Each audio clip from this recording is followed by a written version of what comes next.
नमस्कार, मी प्रीती खंडागळे. आवाज इंडिया मराठीमध्ये आपल्या सर्वांचं स्वागत आहे.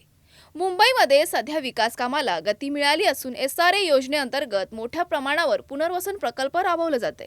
कांदिवली आर साऊथ वॉर्डमध्ये एक गंभीर प्रकरण समोर आलंय. डहाणूकरवाडी येथील ओम साई कॉर्पोरेटिव्ह हाऊसिंग सोसायटीमधील विलास पांडुरंग कदम यांच्या नावाचे घर दुसऱ्या व्यक्तीच्या नावावर अलॉट केल्याचं प्रकरण उघडकीस आलंय. कदम कुटुंबाने आरोप केला आहे की या प्रकरणामागे BMC आणि स्थानिक झोपडे माफियांचा हात आहे. यामध्ये रिपाई आणि छावा संघटनाने कदम कुटुंबाला पूर्ण पाठिंबा दिलाय. आमचे प्रतिनिधी किरण जाधव यांनी आढावा घेतलाय, पाहूयात. माझ्यासोबत सध्या RPIचे काही कार्यकर्ते आहेत व ह्या सोसायटीची त्याच्यामध्ये उपोषण चालू आहे, त्यांचे सेक्रेटरी आहेत. आता काय सांगाल, आज इकडे उपोषणाला बसलेत, काय झालेलं?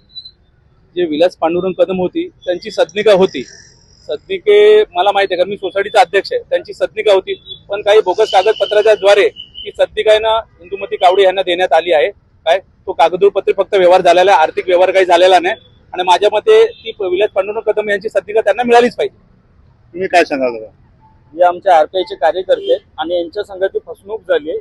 यांचं हक्क स्वतःचं घर होतं, ते रवी मुंडे यांनी काय सांगितलं होतं तर तुमचं अपात्र झालंय, तुम्हाला तुमचं घर मी पात्र करून देईन असं बोलून त्यांच्याकडून 3 लाख रुपये पण घेतले आणि त्यांना 4 वर्ष त्यांच्या घरात ठेवून त्याच्यानंतर हकलून लावलं आणि सांगितलं तुमचं रूम तुम्हाला भेटणार नाही, तुम्ही इथून जावा, नाही तर तुमच्यासोबत आम्ही बळजबरी तुम्हाला मारण बिरण करणार.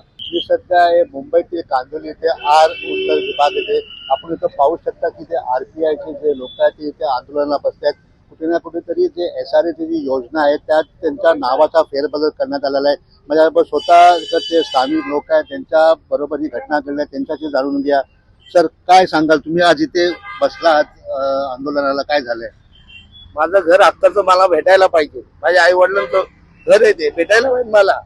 हे कोणी देत नाही मला ते रूम. हे BMC सगळे भेटलेले आहेत ना.